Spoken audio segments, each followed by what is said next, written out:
Rô, por que você deixou de ser pré-tribulacionista? Nesse vídeo eu vou estar falando para vocês os 3 pontos fortes e, no meu ponto de vista, indiscutíveis. Estes pontos que eu vou mostrar nesse conteúdo do vídeo vai te fazer pensar.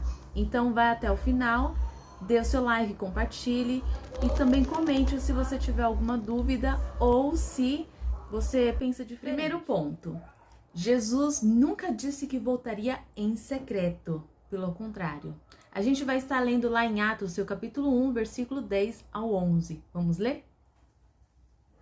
10. E estando com os olhos fitos no céu, enquanto ele subia, eis que junto dele se puseram 2 varões vestidos de branco, os quais lhe disseram: Varões galileus, por que estáis olhando para o céu? Esse Jesus que dentre vós foi recebido em cima, no céu, há de vir assim como para o céu ouviste ir.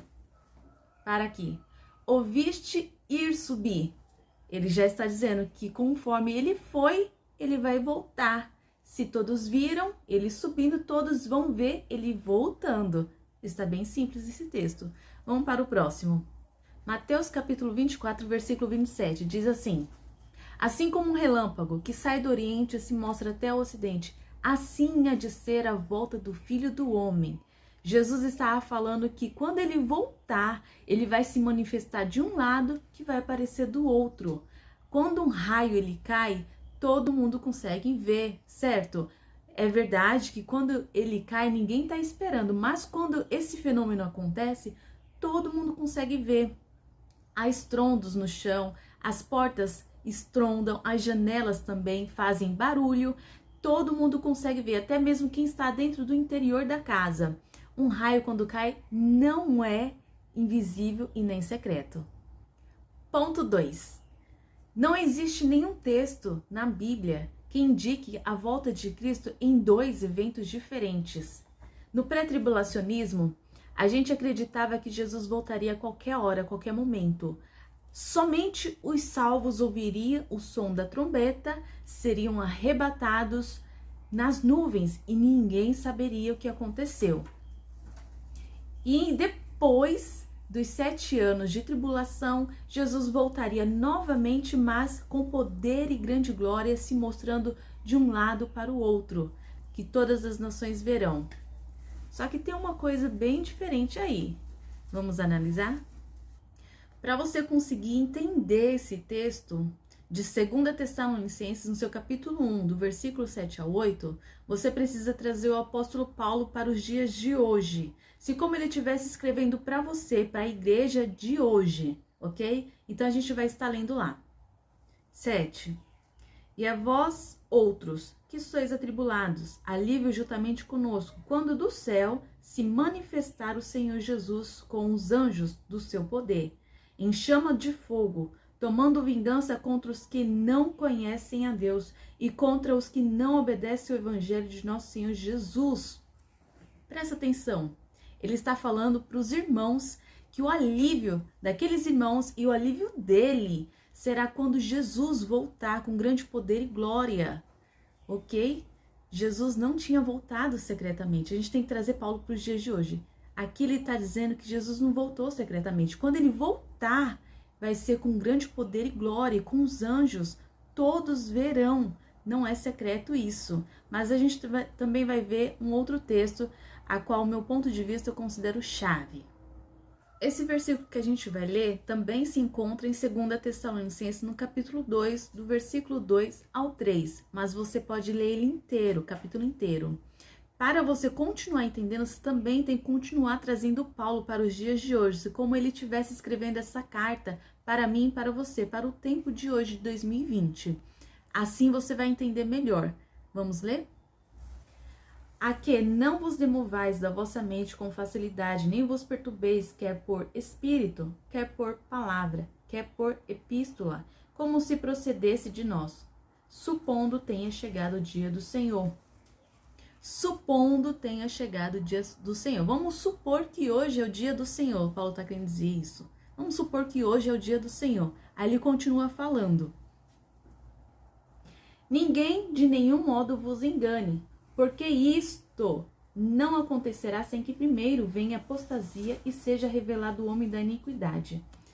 Ele está falando, não deixe ser enganado, porque isto o quê? O dia do Senhor, a volta de Cristo, não acontecerá sem que primeiro seja manifesto a apostasia e o anticristo. Jesus não vai aparecer antes dessas coisas acontecerem. Ele está explicando bem fácil aqui. Eu não sei você, mas há uns anos atrás, no começo da minha jornada cristã, o ensino era que a apostasia seria o arrebatamento. Eu não sei se você já pregou isso ou recebeu esse ensino. Então, a apostasia, eles tiravam como arrebatamento. E depois apareceria o anticristo. Só que o tempo vai passando e a gente vai descobrindo o real significado das palavras. Então, a gente descobre que a apostasia não é arrebatamento, e sim abandono da fé, do amor, da palavra de Deus, de todo o caminho, né? Voluntário, praticamente assim, voluntário, o caminho a Deus. E apostasia não é arrebatamento. Então, antes de Jesus aparecer, tem que acontecer a apostasia, que é o abandono da fé e do amor.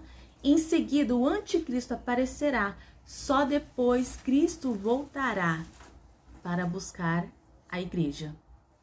Terceiro e último ponto, a volta de Cristo, a ressurreição dos mortos em Cristo e o arrebatamento da igreja. A gente vai estar lendo lá em Mateus capítulo 24, versículo 29 ao 31. Vamos ler? Logo em seguida a tribulação daqueles dias, o sol escurecerá, a lua não dará sua claridade, as estrelas cairão do firmamento e os poderes do céu serão abalados. Então aparecerá no céu o Filho do Homem. Todos os povos da terra se lamentarão e verão o Filho do Homem vindo sobre as nuvens do céu, com poder e muita glória. 31. E ele enviará os seus anjos com grande clamor de trombeta, os quais reunirão os seus escolhidos dos quatro ventos, de uma a outra extremidades dos céus. Jesus aparecerá depois de uma certa grande tribulação, aparecerá no céu com grande poder e glória e com os anjos. Nesse ressoar da última trombeta, acontecerá todos esses eventos. Jesus aparecerá com os anjos e poder, ele ressuscitará os mortos e a igreja será arrebatada nessa última trombeta. Mas quantas trombetas têm que ser tocadas? Apocalipse, capítulo 8, versículo 6. Vamos ver quantas trombetas têm que ser tocadas. Diz assim: então os 7 anjos, que tinham as 7 trombetas, prepararam-se para tocar. 7 anjos e 7 trombetas. A gente vê que tem 7 trombetas e cada trombeta tem um evento diferente. A 7ª trombeta será tocada, Jesus voltará, ressuscitará os mortos e os crentes vivos serão arrebatados na 7ª trombeta. Qual será então essa trombeta que os pré-tribulacionistas vão ouvir, sendo que só há 7 e cada uma delas tem um evento diferente? Tem alguma coisa estranha aí. Vamos continuar lendo aqui. Vamos estar lendo em Apocalipse, no seu capítulo 20, do versículo 4 ao 6. Vamos ler? Vi também tronos, e nestes assentaram-se aqueles aos quais foi dada a autoridade de julgar. Vi as almas dos decapitados por causa do testemunho de Jesus, bem como por causa da palavra de Deus, tantos quantos não adoraram a besta, nem tampouco a sua imagem, e não receberam a marca na fronte ou na mão, e viveram e reinaram com Cristo durante 1000 anos. 5. Os restantes dos mortos não reviveram, até que se completasse os 1000 anos. Esta é a primeira ressurreição. Bem-aventurado e santo é aquele que tem parte na primeira ressurreição. Sobre esses, a segunda morte não tem autoridade. Pelo contrário, serão sacerdotes de Deus e de Cristo e reinarão com ele os 1000 anos. Essa é a primeira ressurreição. Lembra, a trombeta soará, Jesus descerá com grande poder e glória, ressuscitará os mortos em Cristo e em seguida os salvos, os crentes vivos que estiverem vivos serão arrebatados. Vamos ler mais um texto. Vamos ler em 1 Coríntios, capítulo 15, no versículo 52. Você pode ler e deve ler ele inteiro.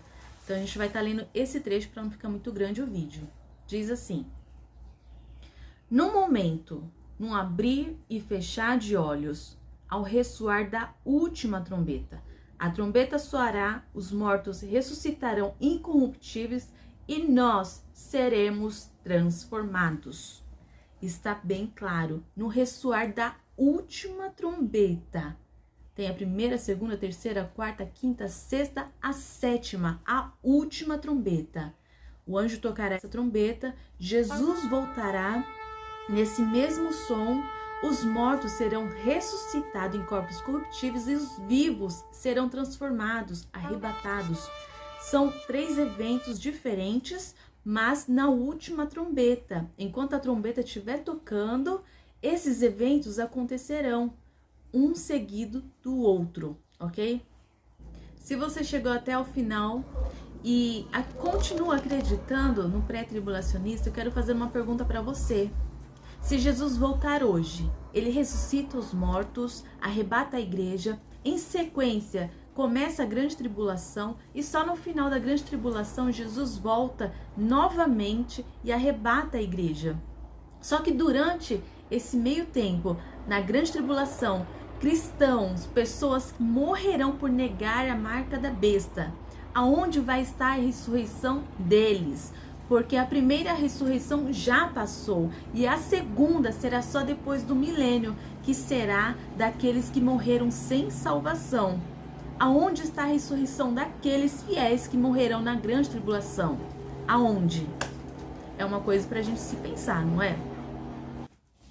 Então, pessoal, esse é o meu porquê eu deixei de seguir essa linha de raciocínio pré-tribulacionista.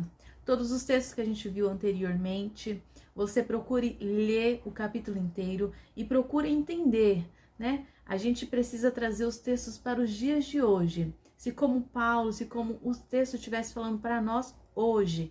Então, nesse mesmo momento, eu também peço que Deus venha abrir seu entendimento para compreender melhor as Escrituras e não ficar enganado, tá bom? Fique com Deus.